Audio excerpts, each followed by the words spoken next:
you doing today? Finally at the camp, finally. Bought this nice bench to bring up. Some more insulation I gotta do.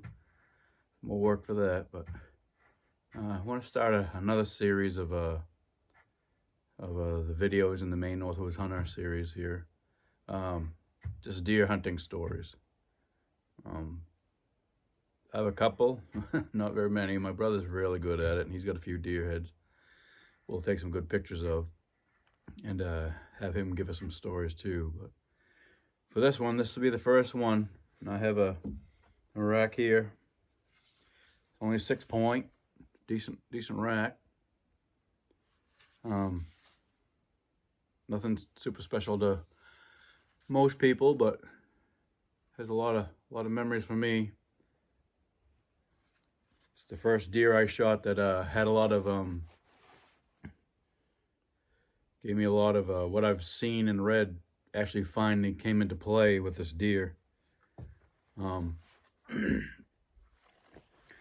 read a lot of stories of you see a doe and pay attention to what she's doing, and if she's looking back, and her ears are cocked and going towards the direction and all that stuff. And that's just kind of how this one actually played out. So it was made me really glad that I had paid attention to what I read and what I saw, because everything that they had talked about was happening before my eyes, and luckily I paid attention to that and I took this deer. This is also deer I've got my record, not that I intend to have a record, but on longer shot. I shot that deer at 456 yards away. I laser rangefind it 3 times to make sure, and I handed my rangefinder to my brother, and he did the same thing and got the same exact measurement each time, 456. We had my brother and I, of course, together hunting. We first tried hunting close to the home, and we were getting frustrated that morning because we kept seeing the orange. People were hunting everywhere, and it was frustrating.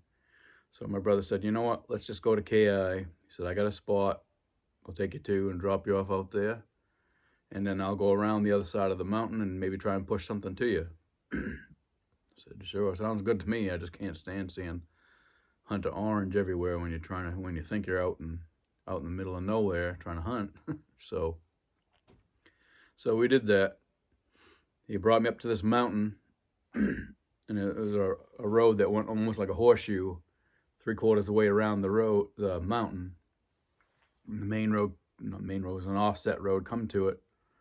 So he dropped me off on the right-hand corner, overlooking an old logging road that went up. We guesstimating about 500 yards, 550 yards or so that you could see. And it was like a decommissioned road where they had pulled the culverts out of it in about 4 or 5 different spots from here to this vision you could see. And it went down and dips and up and down and dips and up. And he stopped, set me there. We took a spare tire off of his truck and put it down on the ground so I could lean against it, because I was still paralyzed then, obviously. And I sat on the ground with a cushion leaning against that tire, off to the side, just behind some small spruce trees to sort of hide myself, my silhouette and stuff. And then he walked about 100 yards down for me and put up a scent wick. And he said, that he pointed out a couple of trails, like you've probably seen in videos before. He walked down there and saw a couple of trails and deer tracks and pointed them out about 100, 150 yards from where I was sitting. Said, cool, I was all set. And he said, you've probably got about a 500-yard range, but more than likely not going to see something out that far. But so he got back in his truck, and he started to drive away, slowly petering around the other side of that mountain. And just as I saw his tailgate leaving, I looked back up and caught something in my eye, and it was a doe. She'd just come out about 450, 455, 460 yards away, up on the top of that hill, almost as far as you could see. She was creeping, just got out into the road, and I kept watching her. And I had to put my scope up to it just to see if it was a doe, because at range I couldn't tell if it had antlers or not, and it was a doe. and she was creeping real slow and kept looking behind her. And her ears were going back and forth, like we said, like that, paying attention. So I was like, geez, maybe there's a buck behind her. So I sat there, wrapped the sling around my arm, tightened it right up nice and tight. Had a Browning A-bolt at that time, was a 270 WSM. A nice flat shooting gun. I was holding that sling real tight and waiting and waiting and waiting. And sure enough, a buck come out. And he started trotting really slow towards the other side of the road, the skidder trail, whatever it was. And at that time, I had made up my mind, because I haven't shot a deer in a long time before then. I was going to take the deer. So I was aiming, and I pulling, waiting for the gun to go off, and I forgot the safety was on. So put the safety back on, take the safety off, and bring the gun back up. Right by that time, the deer had just got his head into the woods, so all I could see was his main body. And at 500 yards, I was guesstimating it was around 500. You had to, all the calculations going in your head for the ballistics of the gun. So at that range, I had to bring the gun up. I brought the about 6 inches over his back, and there was a slight breeze blowing, which was it, from right to left, so I had to make offset for that as well. And then I slowly squeezed the trigger off, and I saw the deer kick and then jump into the woods. So I put the gun down. I looked behind me, because I would swear my brother would have heard that shot. His truck just went around the corner, probably 150 yards away from me. So I sat and waited and waited and waited, and he never came. So, I figured maybe his windows were up and he just didn't hear the shot. But I thought for sure he would have heard that shot. He just went around the corner. So I sat and waited a little while longer. Maybe he figured maybe he was getting out of the truck and he'd make his way through. And waited. Nothing. So I decided, and I had coveralls and everything. It was a cold morning. So I started to try and trek up there with my crutches. And it took quite a while. It was those dips where they had dug the culverts out and stuff was, a chore to get through with crutches. And there was a little bit of snow on the ground, I believe, then too. So I finally got up there, and I had marked with my mind's eye. I saw it was a small spruce. The deer had actually come right in front of this small spruce. So I went up there and went into the woods, and there was this huge log, probably 3 foot around, that had been across the woods that they'd been cut a long time ago, and they just left it there. And I had saw a little bit of blood on the leaves, and I had tracked it with my crutches into the woods there, and just beyond that log, there was a deer, dead, nice 6-pointer. I was elated, to say the least, that I actually hit that deer at that range. I would never told myself to shoot that far. I'd always try and keep up to 200-300 yards, but I felt confident in the shot, felt confident in that gun. 270 WSM is a very flat shooting gun, and it always was always in 101 minute angle shot. It was always in within an inch. So I had shot that gun quite a bit, and I felt confident in what I was doing and paid attention to ballistics on that, and made a good shot. So I'd walked to the deer, and I gutted it out, and I started trying to drag it. How I have to drag a deer, I sit on the ground and pull with the antlers as far as I can pull from one sit, pull myself back, then pull again with the deer sitting on the ground. I got it as far as I could get. It was that big log. Couldn't get it over that log without a lot of work, and my brother, I knew he was going to be around eventually. So I went to the top of the hill. I had my laser rangefinder, and I tried to range where that tire was, where I leaned it against, way down there. And it said 456 yards, and I said, I could not believe it was that far. It was just, it played a visual trick on you, the way the road went down like that. It didn't seem like it was that far, but It was. So I went back down to where the tire was, walked down there and sat because I kind of thought my brother would be coming back with a truck eventually. So I sat there for a little while waiting for him, and then I look up on the hill. My brother had popped out up there, and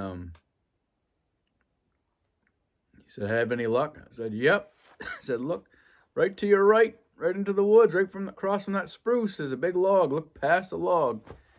He walked in there and heard this big yee-hoo. He was so happy. He had gotten a deer the day before, an 8-pointer, up in KI as well, and that was a really good day for both of us. We have those 2 deer on a pole at his house, where he lived in LaGrange at that time, and probably the last year we've ever shot 2 deer together at the same time, pretty much. He's gotten a few, but I've been holding off for a bigger deer. Almost had a chance at one last year, but muzzleloader was off. I had fallen on my back earlier that day and not realized that I had knocked the scope off. And actually, I think I damaged the scope more than that because I had to send it out to get it fixed. And that one would have been a nice deer, and you can watch one of my 2020 muzzleloader hunting video, and you'll see that. Just a bad day, rain and snow, and that's what it is. It's a hunting story for you. I got another one. I have no pictures of the deer. I actually had one picture of it that somebody else had taken, and I, for the life of me, cannot find that photo album anywhere. That deer was my first big buck, actually my first buck period that I've shot. And that goes back to the stories I'm always harping about, what I keep telling everybody, pay attention to rocks and stuff, where there's big rocks in the woods, and animals are used to that. Just like if you'd put a tree stand up or a ground blind up and left it out there for a year, they get used to something like that. But rock doesn't make a noise, so it's a good place to sit, lean against, or sit on, depending on how big they are. If there's a bunch of them there, you can blend in with them. But that's one of the reasons why I keep saying to try and use those, because the biggest deer I ever got was like shot off of me sitting on a rock, having a little lunch break out in the middle of the woods. Is this huge rock. It's probably, 6 feet around, and it had a flat top on it. I just decided to sit there. I'd walked through the woods for quite a while. It was about mid-morning, probably 10 o'clock or so. I decided to sit there and have a snack. And little did I know there was a small stream just up there, probably, it's probably 60 yards away or so. And I didn't realize it was there. While I was eating, I heard something. I looked over there, and there's a buck over there drinking the water out of this stream. So the story with that one was I had gone to the local gun store, and I'd ordered a rifle that I wanted. It was a 6.5 by 55 caliber. I'd read up on that. It was supposed to be a really good caliber. And the rifle hadn't come in. It was deer season. So the gentleman that owned the store, his name was Barry Wheaton. He was a great guy. He had felt really bad about that gun not coming in because I'd ordered it like a month before season, and it just hadn't come in. Nobody's fault, especially not his fault. So he gave me a 303 British to use, hand me 5 shells, and he said the gun's, true, it's sighted in at 100 yards. He said, he feels real guilty. He's just going to let me borrow this until my gun come in. So I appreciate it. He said, you don't have to do that, but he did. So that's the gun I had when I was sitting on that rock. Brought the gun right up, open sights, took the shot, dropped the deer right where it sat. He just fell straight down.